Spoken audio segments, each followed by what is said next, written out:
부자인 채 하나 아무것도 없는 사람이 있는가 하면 가난한 채 하나 많은 재물을 가진 사람이 있다. 부유한 사람은 재물로 자기 목숨을 속하기도 하지만 가난한 사람은 협박을 받을 일이 없다. 잠언 13장 7절과 8절 말씀. 오늘도 지혜자는 훈계와 가르침이 우리에게 유익하다는 말씀을 전하며 잠언을 시작합니다. 잠언을 묵상하다 보면 왠지 계속해서 꾸지람을 듣는 듯한 인상을 받습니다. 쉽고 그럴듯한 말씀만 가득하리라 생각했던 잠언이지만 어쩐지 읽고 묵상할수록 힘이 듭니다. 훈계와 꾸지람 듣기를 달가워해야 한다는 말씀이 가득하기 때문입니다. 하지만 잠언의 여러 말씀은 자녀들을 혼내려는 목적으로 쓰여 있지 않습니다. 잠언이 목표하는 바는 우리 인생길에서 바른 선택이 무엇인지 제시하고 그 길에 대해 전해주는 것입니다. 지혜자는 잠언의 각 장을 통해 우리가 걸어야 할 삶의 올바른 방향이 어디에 있는지 가르쳐 줍니다. 그리고 그 가르침의 목적지는 하나님의 뜻과 마음을 온전히 익히고 실천해 내는 데 있습니다. 이것이 지혜자가 바라고 있는 지혜로운 삶입니다. 오늘 우리가 잠언 13장을 통해 생각해 보려는 주제는 돈과 재산입니다. 잠언을 묵상하다 보면 돈과 관련한 주제들이 제법 많이 등장하는 것을 알 수 있습니다. 오늘 13장에도 재산, 재물, 유산, 소출과 같이 재화와 직접 관련된 내용이 5절에 걸쳐 등장하고 간접적인 부분까지 합치면 13장의 절반 이상이 재산과 관련되어 있다 볼 수 있습니다. 잠언에서 재산과 돈, 또 여러 가지 재화와 관련한 문제를 다룰 때 상징과 비유로서 접근하기도 하고 또 직접적으로 다루기도 합니다.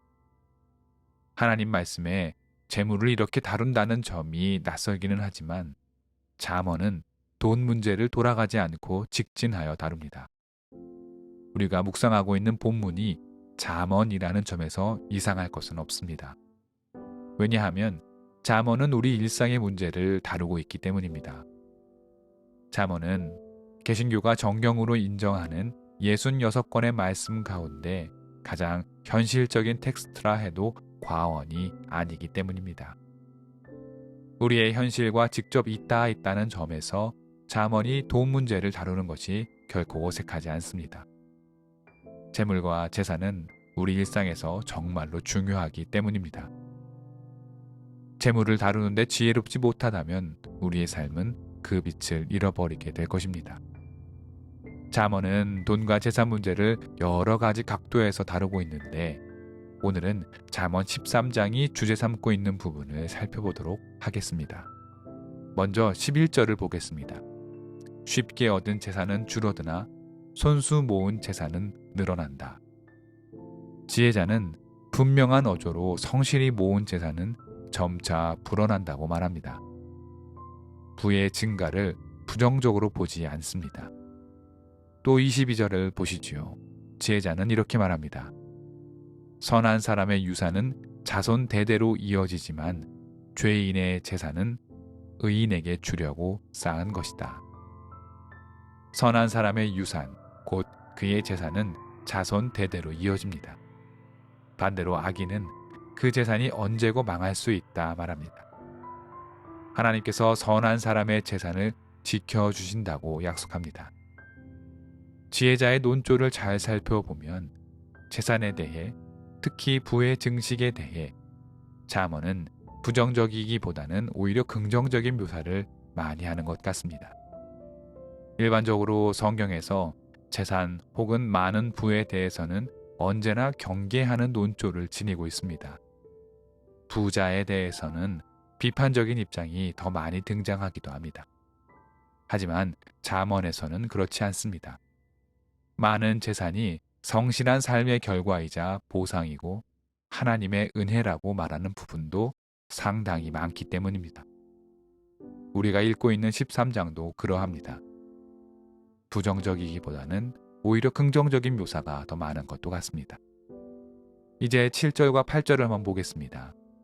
7절에서 지혜자는 부자인 채 하나 아무것도 없는 사람이 있는가 하면 가난한 채 하나 많은 재물을 가진 사람이 있다고 말합니다. 재미있는 표현입니다. 겉으로는 부유하게 보이는 사람일지라도 그 속은 텅 빈 사람일 수 있고, 반대로 가진 것이 별로 없는 사람처럼 보이지만 재물이 많은 사람일 수 있다고 말합니다. 7절에서 말하는 재물의 비유는 은유라기보다는 직유에 가깝습니다. 부유해 보이는 사람의 통장 잔고가 별 볼 일 없는 경우도 있고, 반대로 검소해 보이는 이가 오히려 실속 넘치는 사람일 수 있다는 말입니다. 8절 말씀은 더 흥미롭습니다. 8절에서 지혜자는 부유한 사람은 그 재물로 인하여 자기 목숨을 건지기도 합니다.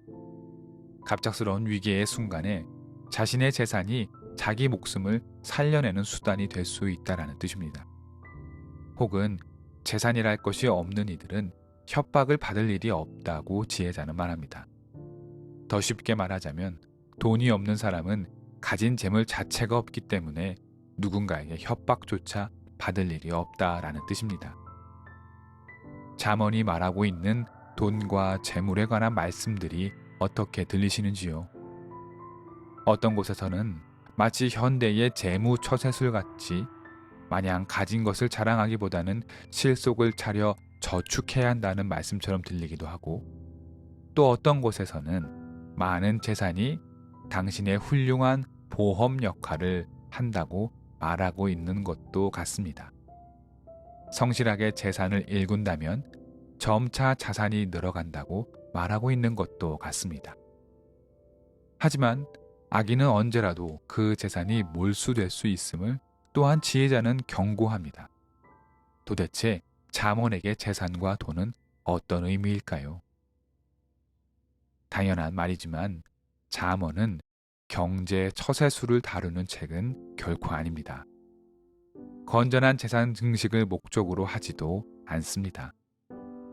잠언이 우리에게 가르치는 바는 돈과 재산이 그 자체로 선하거나 악하다는 데 있지 않습니다. 지혜자에게 돈은 하나의 수단일 뿐입니다. 지혜자가 주목하는 바는 돈과 재산을 대하는 우리 자신에게 있습니다. 잠언은 돈과 재산에 가치를 부여하지 않고 그것을 얼마나 지혜롭게 사용하느냐에 혹은 불이하게 사용하느냐에 관심을 두고 있습니다. 23절이 지혜자의 이런 의도를 잘 보여줍니다.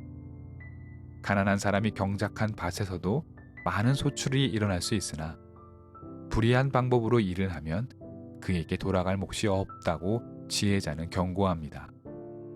불의한 방법으로 재산을 많이 축적할 수는 있겠으나 하나님은 그 불의한 방법으로 쌓은 재산을 결코 좌시하지 않으신다는 말씀입니다.